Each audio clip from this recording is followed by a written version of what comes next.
is human trafficking. Human trafficking, often known as contemporary slavery, entails the use of force, deception, or compulsion to acquire services or commercial sex acts against victims' trafficked will. To attract victims into being trafficked, traffickers use or employ such violence, deceit, or hollow promises of well paying jobs or romantic relationships. Men, women, and children of various ages, ethnicities, and nations are victims of human trafficking. Nevertheless, exact statistics are difficult to come since many occurrences of human trafficking are some are unnoticed and unreported.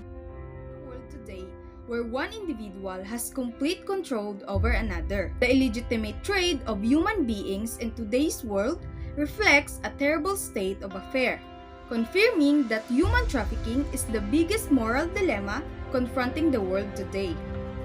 It refers to the illegal sale or exchange of a person for the purpose of sexual abuse, forced labor, or abduction. Natural and man-made disasters have thrown many obstacles in our way, causing a problems in every country's economy and endanger the social welfare of every individual.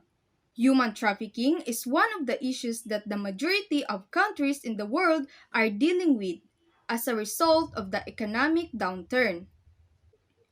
Religious persecution, political chaos, and lack of job prospect, poverty, conflicts, and natural disaster are all contributing factor to the human trafficking in origination. Globalization is another contributing aspect since it has launched poorer country into the global market, rising living standard, and contributing the global economic growth. Forced labor is defined as a work done against one's will and under the threat of punishment. It refers to circumstances in which people are forced to labor by violence or intimidation, as well as more indirect methods such as manipulative death, the detention of identification paper, or threat the deportation to immigration authorities.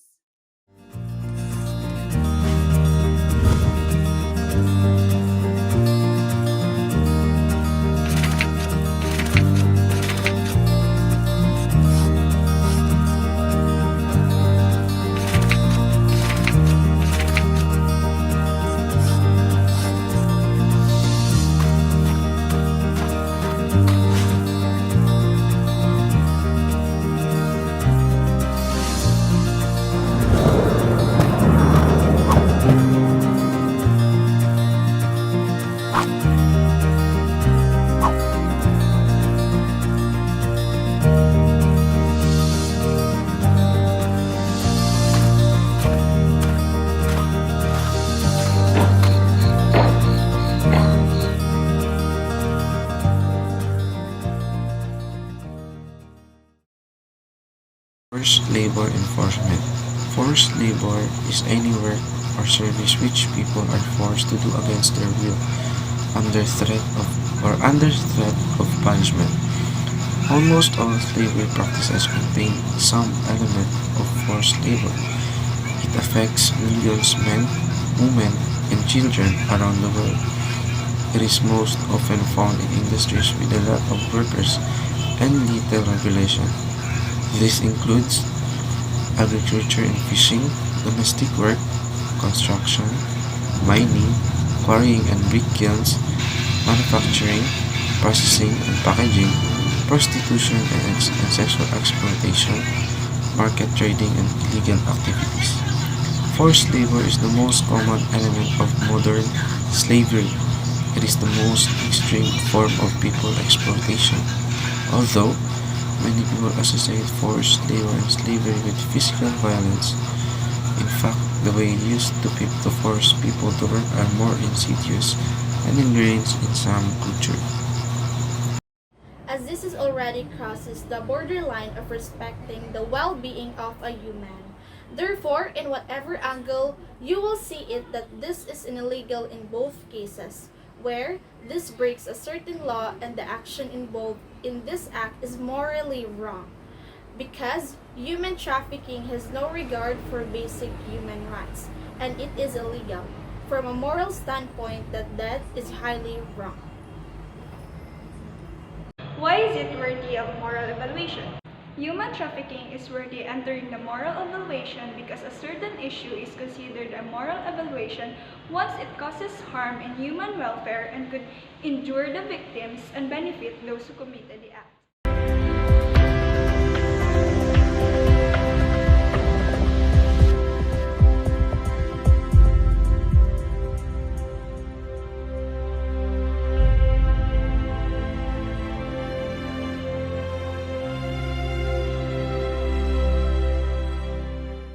Why does forced labor still exist?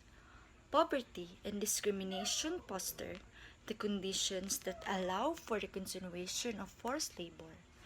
Poor people frequently require cash to meet their basic needs, forcing them to sell their labor in exchange for a flat sum of money or a loan. Should be done in order to kill forced labor.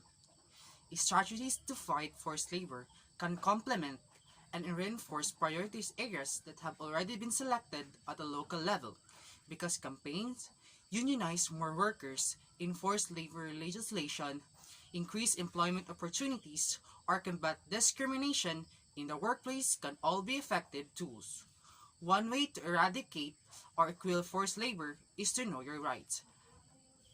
As a worker or employee, if you know your right as a laborer, you can tolerate others to do something, especially enforcing you in doing something, and also, if no one suffering poverty, no one will be forced to find job even though it is abuse or not to provide the needs of the family. Poverty is the main factor that causes forced labor, and this cost is also a result of no proper education, no family planning, corruption, scarcity on the renewable resources, and no access to government aids due to backdoor connections of the families that regards related to governors. Actions taken to such as sexual exploitation, illegal activities, child labor, and more.